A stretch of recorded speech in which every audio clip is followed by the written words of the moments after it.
Hey friends, welcome to Sabbath School Daily, where we have been studying from this lesson right here, 3 cosmic messages. This week we're studying from lesson number 13, which has a title, Ablaze with God's Glory, and today's Tuesday's lesson, which has a title, The Reformation Continues. Now, I don't know if you've ever stopped to think about this, but sometimes it seems that the Protestant reform that began in the 16th century with Martin Luther and his friends, it's not really a protest anymore. Upon analysis, it seems as though most of the Christian world is not protesting anything. It's succumbing to absolutely everything. Now, as much as this might be the appearance of things, let me reassure you that that is nothing but just the appearance of things. It's just an impression. It is not reality, because God is always at work. And so the work that he began so many years ago, not only then, but with his disciples, with the prophets, with the patriarchs, God's work has been ongoing throughout world history. And so it might seem that the protest has ended in many denominations, and in the hearts of many Christians, it has not.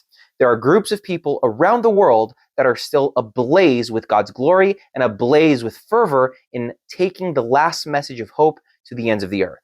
We know that that's true because in the embodiment of the three angels' messages that appear in Revelation, in the book of Revelation, we understand that God is still working. God is still calling people. He is still calling people to abandon false systems of worship, and he is calling people to true worship. Not only this, but he is asking people, calling those who do come to then go back out.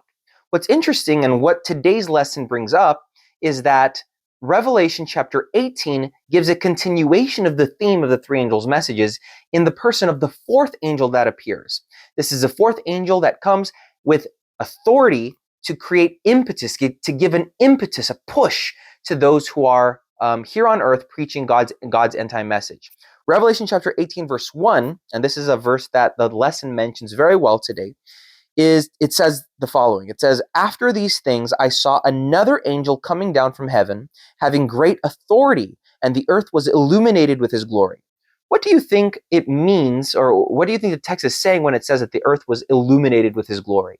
Friends, this is a final push. This is the angel that is coming down with great authority from God. It's interesting that the lesson mentions this, that the Greek word for authority here is the word exousia. And it's the same word that is used, for example, in Matthew chapter 28, in the context of the Great Commission.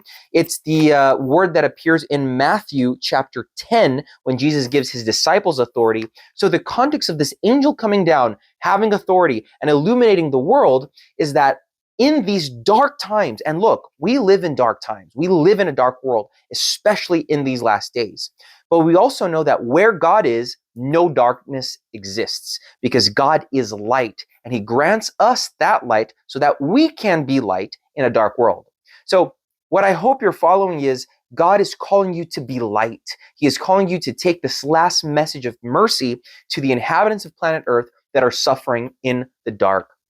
Friends, there are so many people that are out there right now that are lonely, that live lives of purposelessness, that don't know what to wake up for. And these people, they're just waiting for you to arrive, for you to share goodness, kindness, grace, love, forgiveness, and transformation with them. And so that is the call that God has for us. That is why we participate in this. This last movement, the remnant movement that began with a very great disappointment, as we see in Revelation chapter 10, it continues and grows into this movement that will bring this message of redemption, of purpose, and of identity to a dying world. And so I hope that that encourages you to study your lesson. I hope that that encourages you to dwell upon the contents, not only of the lesson, but on the Bible, which is what the lesson bases itself on, and not only dwell on it, but learn from it. Inhabit this understanding. Allow it to inhabit your heart, your mind, so that then you can share it with your friends, your family, and your neighbors. I hope that God blesses you, uses you as an instrument in these last days. May God bless you. I hope to see you again here tomorrow for another Sabbath School Daily.